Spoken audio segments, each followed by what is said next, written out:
Subscribe करें और bell दबाएं ताकि कोई खबर रह न जाए।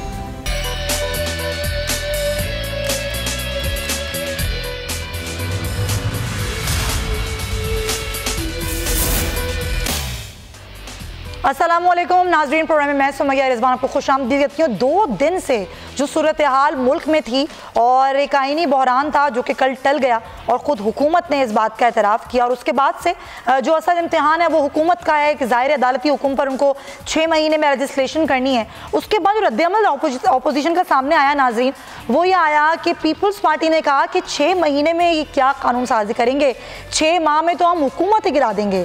फिर मौलाना फजल रहमान साहब ने भी कहा कि इसका कोई और हल नहीं है, इसका सिर्फ एक ही हल है कि इंतखाबात होने चाहिए, इंतखाबात ही नए इंतखाबात ही इसका वाहिद हल है। मौलाना की तो ऐसा लगता है सुई अटक गई है कि नए इंतखाबात ही होने चाहिए। और मौलाना फजल रहमान साहब कराची में मौजूद है नाजरीन, आज वो यहाँ पर जलसा भी कर रहे हैं, प्लान बी का हिस्सा है, जिसमें वो आज यहाँ पर कुछ ये भी ज़राए कहते हैं कि कुछ अहम ऐलानात भी मौलाना साहब अपने खिताब में करेंगे, तो वो जैसे ही होगा तो वो भी हम आपको बताएंगे। लेकिन दूसरी जानिब जो हुकूमत है वो सरगर्म है। कल वज़ीर आज़म पाकिस्तान इमरान खान लाहौर का एक गैर मामूली दौरा कर रहे हैं और ज़ाहिर पंजाब के वाले तब्दीलियों की बातें की जा रही थी। अब वो तब्दीलियाँ होने की खबरें वाज़े हो गई हैं कि मज़ीद कुछ तब्दीलियाँ होंगी इंतज़ामी, और उन इंतज़ामी तब्दीलियों पर भी गौर किया जाएगा। और वो तब्दीलियाँ किस तरह की होंगी ज़ाहिर है वो भी सामने आ जाएगा जब वज़ीर आज़म कल लाहौर जाएंगे। और कल उससे 2 रोज़ पहले भी वज़ीर आज़म की वज़ीर पंजाब उस्मान बुज़दार से मुलाकातें भी हुई थी, और आज वज़ीर आज़म का पार्टी तर्जुमानों का इजलास भी होने जा रहा है। तो ज़ाहिर ये मामलात हैं, और अब हुकूमत किस तरीके से निपटेगी इस तमाम सूरत हाल से, जो कि असल मामला है वो है अपोजिशन को साथ मिलाने का। अपोजिशन को साथ मिला के किस तरीके से पार्लियामेंट को फाल बनाया जाएगा, ये का हम सवाल है। खैर अभी हम जरा इजलास की सूरत हाल जानते हैं, इससे ज़रा प्रोग्राम का आगाज़ करते हैं, फिर आपको आगे मैं लेकर चलूँगी। शहबाज अहमद हमारे साथ हैं। शहबाज, आज पार्टी तर्जुमानों का ये इजलास जो हो रहा है वज़ीर आज़म की सदारत में, इसका मेन एजेंडा क्या है? जी सुमैया, इसका जो मेन एजेंडा है उसमें एक तो जो कानूनी टीम है उसको कहा गया कि कल वाले जो फैसले पर है वो ब्रीफिंग दे, और जो तर्जुमान है उसको इस पर जो है वो एतमाद में लिया जाएगा। उसके अलावा इस एजेंडे में शामिल है मुल्क की सियासी और मुआशी सूरत हाल जो है उस पर बातचीत होगी, खासतौर पर जो अपोजिशन का एहतजाज। और कल जो अपोजिशन ने ये एक तो स्टेटमेंट आई उनकी जानिब से कि 6 माह में हुकूमत नहीं रहेगी, और हुकूमत ये चाह रही है कि कोई तरमीम अगर करनी है तो अपोजिशन को साथ मिलाना पड़ेगा। तो इस हवाले से भी आज के इजलास जो है मुशावरत होगी कि अपोजिशन नून लीग और पीपल्स पार्टी को कैसे जो है वो कायल किया जाएगा, और उनको जो एहतजाज उसको कैसे टैकल किया जाएगा। क्योंकि आइंदा हफ्ते जो कौमी असम्बली का एक इजलास बुलाया गया था वो भी अब जो है वो मौखर हो गया है। तो उसके अलावा जो ममनुआ फंडिंग है उसके मुताबिक भी आज के इजलास में जो है वो ब्रीफिंग दी जाएगी। लेकिन इन सबसे ज्यादा इंपॉर्टेंट है वो ये है कि जो पंजाब में बड़ी तब्दीलियां होने जा रही है, क्योंकि 2 तब्दीलियां पंजाब में हो चुकी हैं। इंतजामी बुनियादों पर चीफ सेक्रेटरी पंजाब के चेंज हो चुके हैं और आईजी पंजाब चेंज हो चुके हैं। तो अभी हमें जराए कह रहे हैं कि अब इंतजामी के साथ साथ मुद्रा कलमदान भी तब्दील होने का वक्त आ चुका है। तो वज़ीर आज़म इमरान खान से कल एक मुलाकात जो ज़िला पंजाब की हुई थी, जिसको उन्होंने जो नई बड़ी तब्दीलियां, क्योंकि सूबे में सबसे बड़ी जो एक तो जो आईजी जो पुलिस का सरबराह होता है चीफ सेक्रेटरी, जिसमें पूरी काबीना का सरबराह यानी समझा जाता है तमाम सेक्टर्स के नीचे होते हैं। तो ये 2 बड़ी तब्दीलियां थी जो हो चुकी है। इस पर वज़ीर आज़म को जो है तफसीली ब्रीफिंग दी गई। वज़ीर आज़म ने फैसला किया कि वो बाकी जो कुछ करेंगे वो लाहौर में आके करेंगे। तो कल वो लाहौर और तो आपने बताया जिस तरह मालूम है हमें, और नाज़िम दोबारा बता दें, चीफ सेक्रेटरी और आईजी पंजाब की 2 तब्दीलियां हुई, कोई और बड़ी तब्दीलियां भी होने का इम्कान है कल जब वज़ीर आज़म आएंगे लाहौर? तो देखें, इंतजामी तब्दीलियां तो हमारे ज़राए कह रहे हैं मजीद होनी है, लेकिन अब सियासी तब्दीलियां भी होगी, यानी कि वज़राए कलमदान भी अब तब्दील होंगे।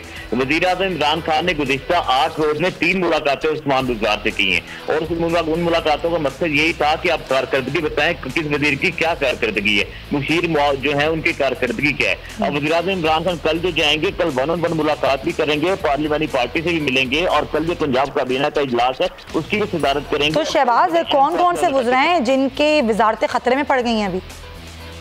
वो अभी इनिशियली तो 5 से 6 वज़रा का हमारे ज़राए कह रहे हैं कि हैं ऐसे जिनके नाम जो हैं वो वज़ीर आज़म इमरान खान को बताया गया। लेकिन वज़ीर आज़म इमरान खान ये चाह रहे हैं कि वो खुद जाके फैसला करेंगे। कल वज़ीर आज़म इमरान खान खुद कारकर्दगी का जायजा लेंगे, जैसे मैंने जिक्र किया कि पार्लिमानी पार्टी को भी कल बुलाया गया, यानी कि तहरीक इंसाफ के जो सारे MPs हैं वो कल वज़ीर आज़म को मिलेंगे। तो चूंकि कलमदान चेंज होंगे, नए MPs वज़रा बन सकते हैं, और जो वज़रा हैं वो उनकी कारकर्दगी वज़ीर आज़म खुद जायजा लेंगे। तो कल बड़ा अहम दिन है, फैसले कल हो जाएंगे। जाएंगे और कल ही हो सकता है अनाउंस कर दें, या अनाउंस हो सकता है फिर 3 से 4 रोज लग जाए। लेकिन ये बड़ा फैसला वज़ीर-ए-आज़म ने कर लिया कि जो मुल्क का सबसे बड़ा सूबा, लेकिन तमाम तर चीजों में बुज़दार साहब की तब्दीली का जिक्र तो कहीं नहीं है ना शहबाज।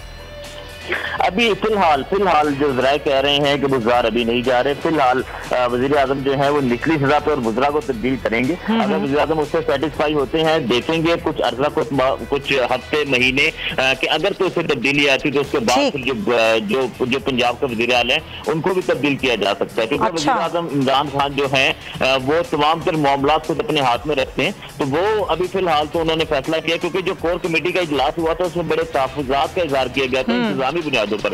अब इंतजामी बुनियादों पर 2 बड़ी तब्दीलियां हो गई हैं, तब्दीलियां होनी जा रही, तो वज़ीर कलमदान चेंज होंगे, उनके कारकर्दगी के बाद फैसला, उसके बाद ही फैसला होगा। बहुत शुक्रिया आपका शहबाज अहमद, बड़ी तफसीलन आप हमें आगाह कर रहे थे। नाज़रीन, ये तो खबर मैंने आपको दे दी कि ज़ाहिर तब्दीलियां कोई नई बात तो नहीं है।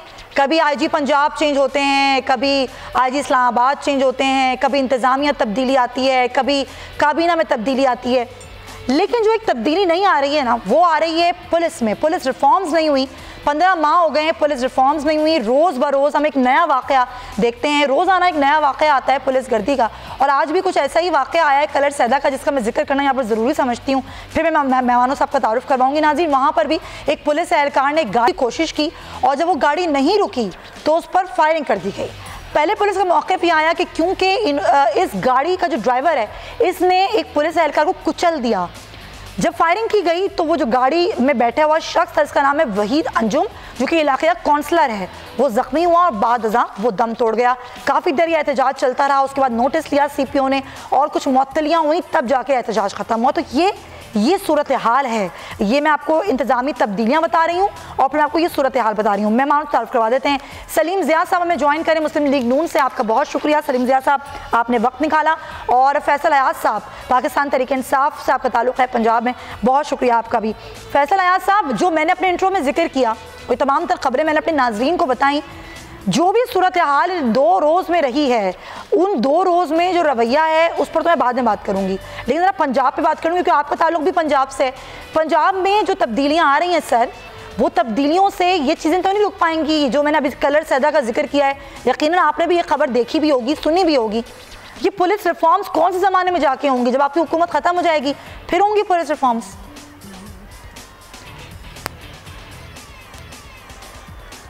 बिस्मिल्लाहिर्रहमानिर्रहीम, बहुत शुक्रिया। सबसे पहली बात तो ये है कि हमारे यहाँ र्यूमर्स जो हैं वो बहुत जल्दी निकलती भी हैं और अब बहुत जल्द जो है वो दम भी तोड़ जाती हैं। अगर पिछले 2-3 दिनों की बात की जाए तो पिछले 2-3 दिनों में मैं पहले इस्लामाबाद के हवाले से बात कर लेता हूँ, उसके बाद गवर्नमेंट ऑफ पंजाब के हवाले से अपना पॉइंट ऑफ व्यू दे देता हूँ। जो फेडरल गवर्नमेंट में या पाकिस्तान जो हालात थे या जो र्यूमर्स थी, उन्होंने मैं समझता हूँ कि मुख्तसर टाइम में अपना दम तोड़ा और कुछ लोग जो हैं इस र्यूमर्स को या इसकी तरफ जो हैं वो समझ रहे थे कि कोई शायद कोई मेजर तब्दीली आने वाली है। तो मैंने तो उस दिन भी, पहले दिन जो है जब मुझे मौका मिला तो मैंने बात की, तो मैंने कहा ये जो नेगेटिव माइंडेड लोग हैं वो इसको नेगेटिव लेंगे और जो पॉजिटिव माइंडेड हैं वो डेफिनेटली इस बात को पॉजिटिव लेंगे। और आपने देखा कि एट द एंड जो है चीफ जस्टिस ऑफ पाकिस्तान ने भी वही बात की कि इसका जो फैसला है वो भी वजीर आजम ने करना है और पार्लिमान ने करना है। तो ये बात क्लियर हो गई कि इसका जो प्रोसीजर, मैं आऊंगी, अब तो ये डेवलप हो गई है ना, ये खबर अब आगे बढ़ गई है। खत्म करना भी जो है वो भी पार्लिमान को फाल कैसे करेंगे, मैं आऊंगी इस पर। वो भी पार्लिमान ने करना है। मैं आऊंगी सर, इस पर मैं आऊंगी।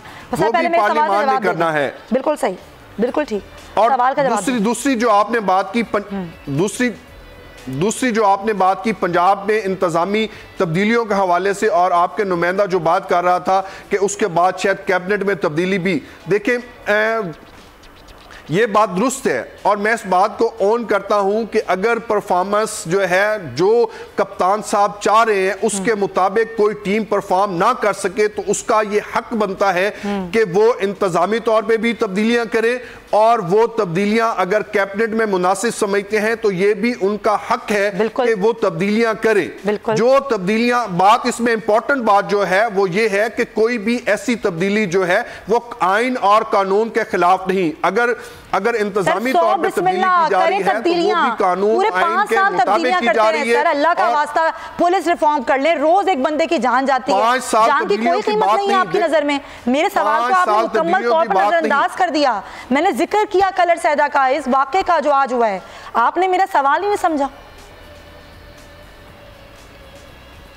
लेकिन जिस वाक़े का आप जिक्र कर रही हैं ये बात दुरुस्त है और ये अफसोसनाक बात है। इस पे अगर मैं आर्गूमेंट्स करूं तो मेरा नहीं ख्याल कि मेरे लिए ये मुनासिब बात हो। अगर कहीं पे किसी शख्स का, किसी इदारे का या किसी जिम्मेदार की कोई भी जो है जो उसकी जिम्मेदारी बनती है वो उसे नहीं निपटाता तो उसको उसकी बिल्कुल सजा भी मिलनी चाहिए और उसको कैफरे किरदार तक भी पहुंचना चाहिए। मैं उस शख्स को कतन डिफेंड नहीं करूंगा, ना ही मैं उस इदारे को डिफेंड करूंगा, लेकिन ये बात जरूर है कि इन कोताहियों की वजह से ही जो है इंतजामी तौर पे जो तब्दीलियां जो है प्राइम मिनिस्टर ऑफ पाकिस्तान ने इंस्ट्रक्ट की हैं वो हो रही हैं और बेहतरी के लिए हो रही है, और ताकि पंजाब में जो गवर्नेंस है वो बेहतर हो सके और पंजाब में बेहतर परफॉर्म किया जा सके। चलें जी, पॉइंट टेकन। पुलिस रिफॉर्म्स का कोई जवाब आपने मुझे नहीं दिया। सलीम ज़िया साहब, ये जो सूरत हाल आज पंजाब में है, ये सूरत हाल कोई नई नहीं है सर। नून लीग के दौर में भी तमाम तर वाक़यात हम देखते थे, ना आप लोगों ने पुलिस रिफॉर्म्स की, ना पीटीआई इस पर संजीदगी का मुजाहरा करिए। सर क्या वजह है कि कोई भी हुकूमत आगे पुलिस रिफॉर्म की तवज्जो क्यों नहीं देती है?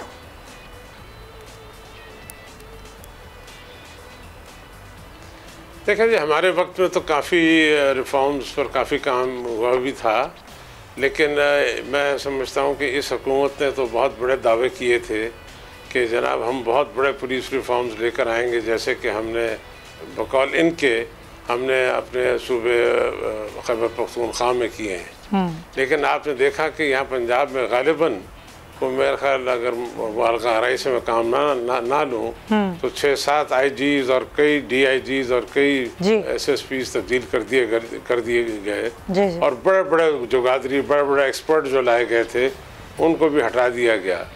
और मैं समझता हूँ उसकी बुनियादी वजह यह है कि यहाँ पर किसी तरह का भी कोई कंट्रोल नहीं है। जिस तरह के मरकज़ में हमने अभी देखा है कि जिस तरह की एम्बैरसमेंट हुई है पाकिस्तान को, पूरी दुनिया के अंदर जग हसाई हुई है, उसमें इसी तरह पंजाब में भी हो रहा है।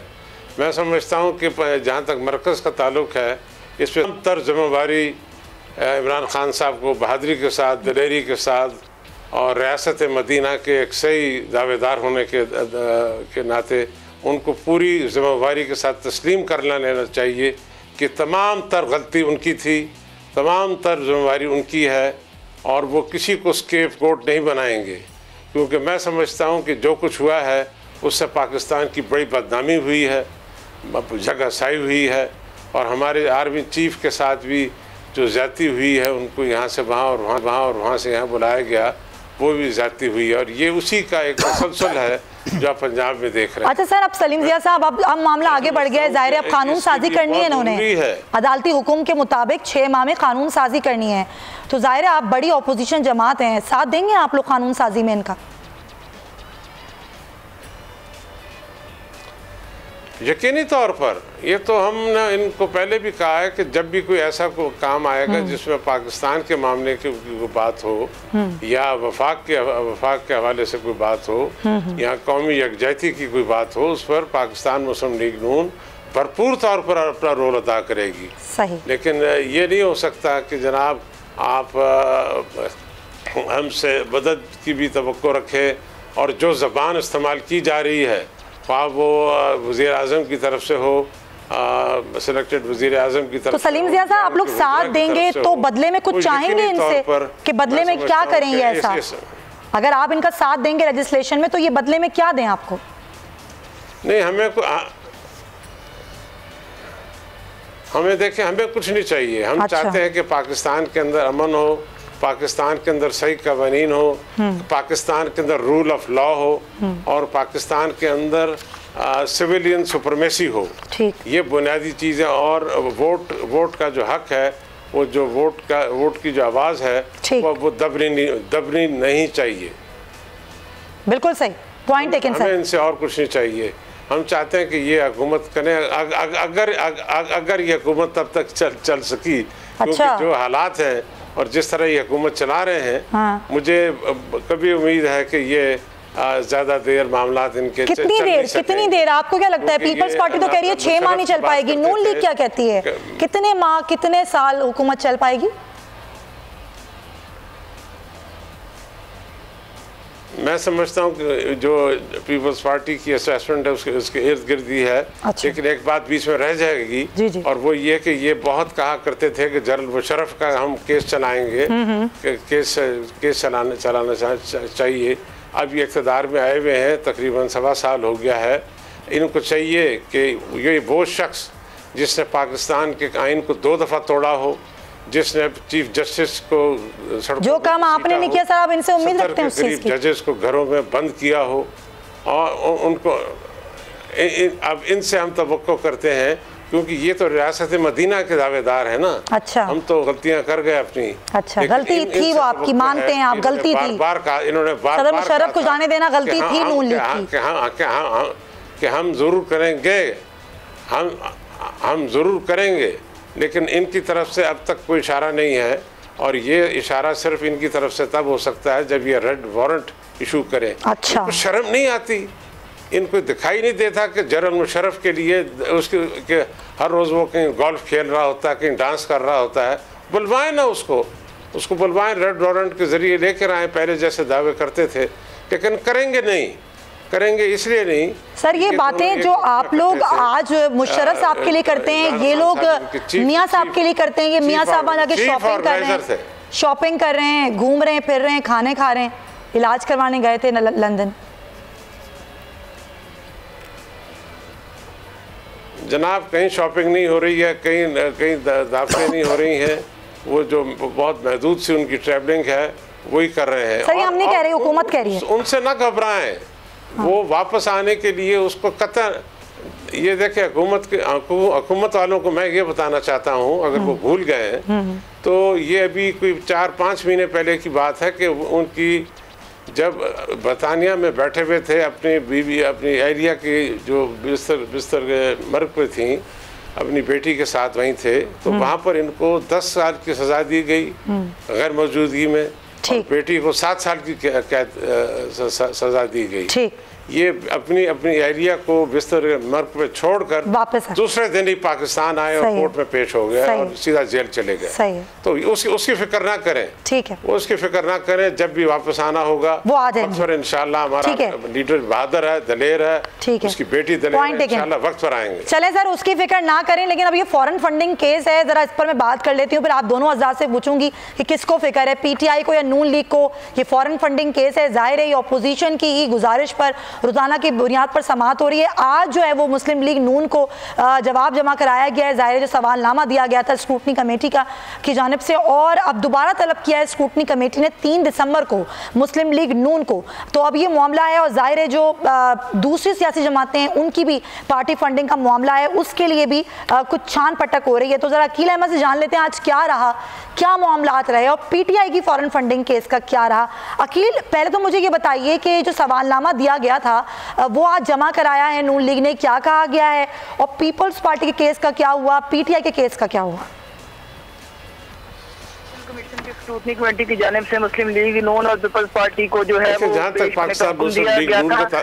मुस्लिम लीग नून को सुबह 11 बजे बुलाया गया था, जबकि पीपल्स पार्टी को आज दोपहर 2 बजे बुलाया गया था। लेकिन एक दिलचस्प सूरत हाल आज ये पेश आई था जब सुबह इलेक्शन कमीशन की स्क्रूटनी कमेटी के सामने मुस्लिम लीग नून के वकील जहांगीर जदून पेश हुए। तो स्क्रूटनी कमेटी ने उनसे पूछा कि हमने आपको एक 7 सवालों पर मुश्तमिल सवालनामा दिया था, आप उसका जवाब लेकर आए हैं या नहीं लेकर आए? तो मुस्लिम लीग नून के वकील ने उनको ये कहा कि हमारे पास जो है वो 2013 से 15 के जो फंड्स हैं उनकी तफसीलात हमारे पास जो है वो एक रजिस्टर की शक्ल में नहीं है, वो कुछ फैली हुई हैं। तो उन्होंने वक्त मांग दिया है, 1 महीने का वक्त मांगा गया है। अच्छा। नून लीग ही जो है इससे कबल ये उस इलेक्शन कमीशन में दरख्वास्त दायर करके आई थी कि पीटीआई फॉरेन फंडिंग की जो दरख्वास्त है उसकी रोजाना की बुनियाद पर समाअत की जाए। तो अब इलेक्शन कमीशन की जानिब से जब रोजाना की बुनियाद पर समाअत की गई तो आज मुस्लिम लीग नून ने एक तो उनसे 1 महीने का वक्त मांग लिया, दूसरा उनसे ये भी इलेक्शन कमीशन की स्क्रूटनी कमेटी के सामने दरख्वास्त की है कि जिस तरह पीटीआई की जो फॉरेन फंडिंग की जो समात है वो इन कैमरा हो रही है, तो उन्होंने कहा है कि नून लीग की भी जो तफसीलात है वो मंजर आम पर ना। जब उनसे ये सवाल किया गया कि वो 7 जो सवाल है उनका क्या जवाब है, तो मुस्लिम लीग नून की जानिब से एक सफ़ा जो है वो बताया गया है। मुस्लिम लीग नून के वक्ता ने भी बताया कि हमने एक सफ़े पर जवाब जो है उनको जमा कराया है। बिल्कुल सही। इसमें 6 सवालों का ये जवाब था कि उनके पास तफसीलात नहीं है, और जब उनसे ये 7वां सवाल ये था कि जो डोनर्स हैं उनके शनाख्ती कार्ड की कॉपीज दें, तो मुस्लिम लीग नून ने कहा कि इसके लिए हमें 2 से 3 महीने। ठीक है, बिल्कुल सही, वक्त मांगा है नून लीग ने, बिल्कुल सही। बहुत शुक्रिया अकील अहमद। हम जरा ब्रेक ले लें, तो ब्रेक के बाद वापस आके जरा बात करेंगे, सलीम ज़िया साहब से ही पूछेंगे, पीटीआई से ही पूछेंगे। फैसल अयाज साहब हमारे साथ हैं कि भाई क्या हो रहा है, ये किसके खिलाफ चल रहा है केस, किसको ज़्यादा परेशानी है इस ब्रेक के बाद। टेबल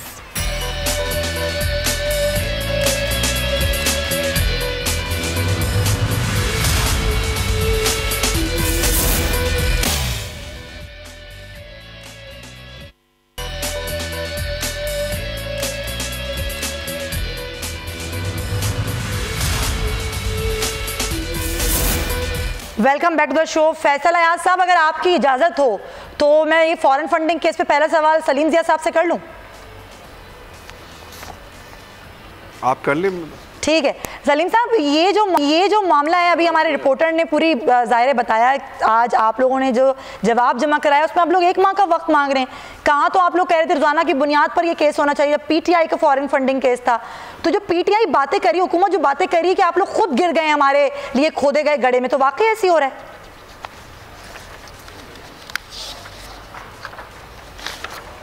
नहीं, वो सुमैया बात यह है कि आपको याद होगा ये केस तो इनके बुनियादी रुकन जो हैं जनाब अकबर साहब जी, उन्होंने 5 साल पहले ये केस दाखिल किया था, और 5 साल से लेके अब तक ये केस ये घसीट रहे हैं। कुछ 70 के करीब एडजॉर्नमेंट मोशंस ले चुके हैं।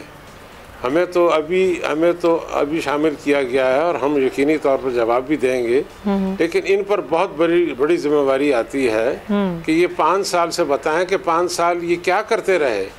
ये तो रियासत मदीना के दावेदार हैं, इनको तो चाहिए था कि फ़ौरन से पेशतर अपनी जेबें खाली करते, अपनी तलाशी देते और बताते कि ये जनाब हम पर ये जो इल्ज़ामात हैं ये गलत हैं, क्योंकि इन पर बड़े संगीन किस्म। तो सर ये 5 साल से केस चल रहा है, तो 5 साल पहले तो आप लोग की हुकूमत थी ना, आप लोग क्यों नहीं गए इलेक्शन कमीशन में इनका केस लेकर, और आपने आज जो प्रेशर दिया है वो प्रेशर पहले क्यों नहीं दिया?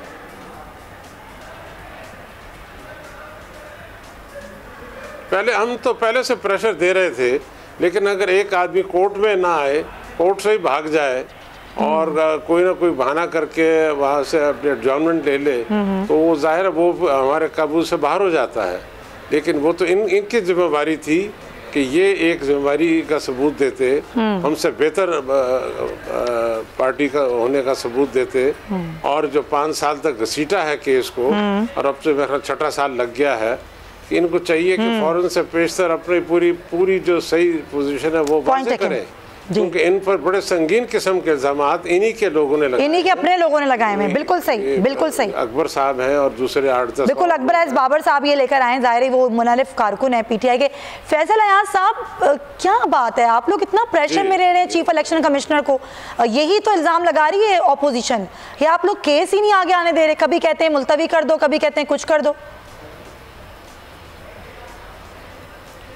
देखिए, आपके जो अपना कॉरेस्पोंडेंट था उसने जो बात की, अगर आप उसी की बात पे गौर करें तो फैसल साहब बैक टू द शो, मैं आपसे सवाल ले रही थी कि भाई आप बताइए कि क्या हो रहा है, ये आप लोग दबाव में ले रहे हैं चीफ इलेक्शन कमिश्नर को फॉरेन फंडिंग केस में? देखिए, आपके जो रिस्पोंडेंट ने खुद बात की वो बड़ी इंपॉर्टेंट बात की कि इसमें जो मुत्तहिदा अपोजिशन ने शोर मचाया हुआ था कि फॉरेन फंडेड केस जो है इसको डे बाय डे इसकी हेयरिंग और डेली इसकी हेयरिंग होनी चाहिए और इसको डिस्पोज ऑफ किया जाए। तो जब उसके लिए सवालनामे PMLN को दिए गए तो उन्होंने खुद उसके सवालात के जो जवाबात दिए वो आपके सामने हैं, और मजीद उन्होंने कहा कि अगर और हमें सवालात दिए जाते हैं तो उनके सबूत के लिए हमें काफ़ी ज़्यादा टाइम की ज़रूरत, 1 मंथ की, कम अज़ कम 1 मंथ की ज़रूरत होगी। तो जिस तरह का सलीम ज़िया साहब ने बात की, हालांकि वो मेरे लिए इंतहाई काबिल एहतराम है, वो मुशर्रफ साहब के केस के हवाले से बात कर रहे थे, तो मुशर्रफ साहब को तो मेरे से ज़्यादा ये बेहतर जानते हैं कि मुशर्रफ साहब को पाकिस्तान से बाहर किसने भेजा था। सही। और जब कोर्ट कोई इनको जमानत देती है तो उस वक्त कोर्ट फैसला ठीक करती है। अगर वही कोर्ट कहती है कि नहीं, अगर कोई एब्सकॉन्डर है और उसको अपना जो है पॉइंट ऑफ व्यू कोर्ट में देने का हक दिया जाए तो उस पर ये एतराज करते हैं। तो मैं समझता हूं कि पाकिस्तान तरीके इंसाफ की हुकूमत ने तो इदारों के इस्तेकाम की बात की है, इदारों को मुस्तहकम करने की बात की है, इदारों को मजबूत करने की बात की है। तो जो इदारे फैसला करेंगे, जो ऑनरेबल कोर्ट फैसला करेंगी, हम उसके मुताबिक उस फैसले को इंप्लीमेंट करेंगे। अगर कोर्ट ने कहा है कि उनको मौका दिया जाए तो गवर्नमेंट उसी फैसले के मुताबिक जो है अमल दरामद करेगी। गवर्नमेंट के सामने जो है, पाकिस्तान तरीके इंसाफ की हुकूमत के सामने सब जो है इदारे वो इंतहाई काबिल एहतराम है। अगर इलेक्शन कमीशन ऑफ पाकिस्तान को कोई फैसला आता है तो हम उसके फैसले को भी खैर मकदम करते हैं, और ऑनरेबल सुप्रीम कोर्ट का कोई डिसीजन आता है तो हम उसको भी खैर मकदम करते हैं। पॉइंट टेकन सर, बिल्कुल सही, आपका जवाब आ गया। अब सलीम साहब कुछ कहना चाह रहे हैं शायद आप?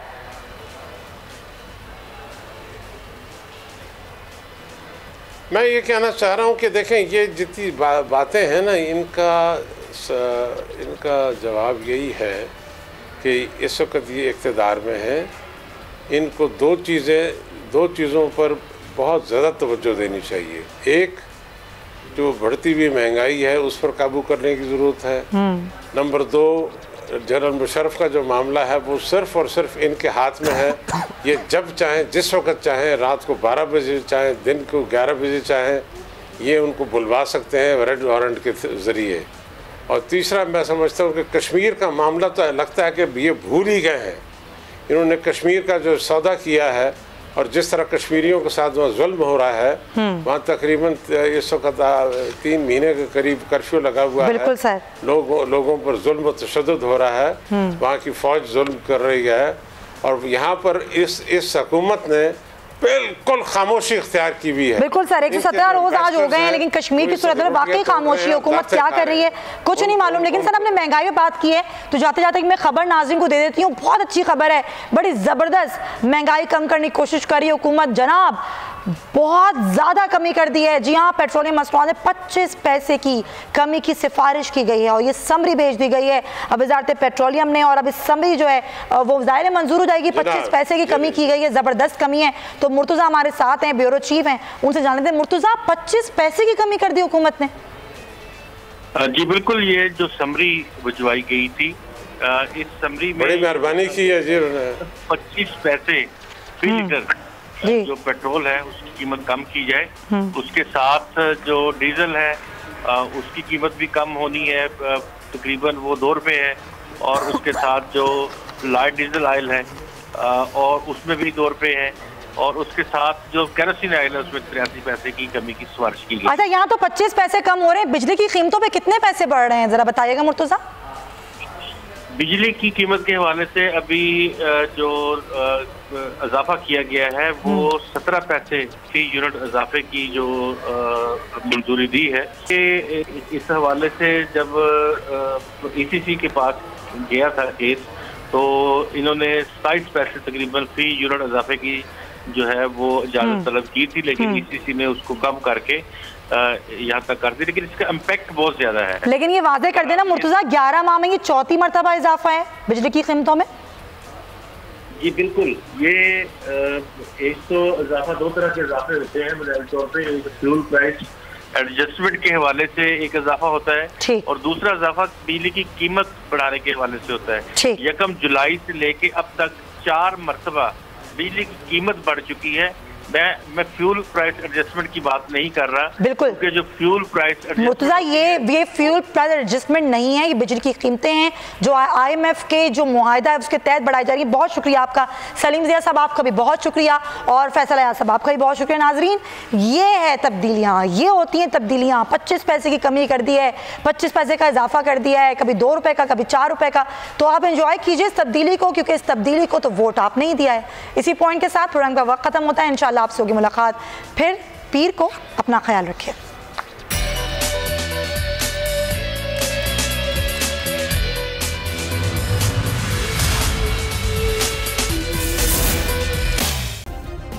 सब्सक्राइब करें और बेल दबाएं ताकि कोई खबर रह न जाए।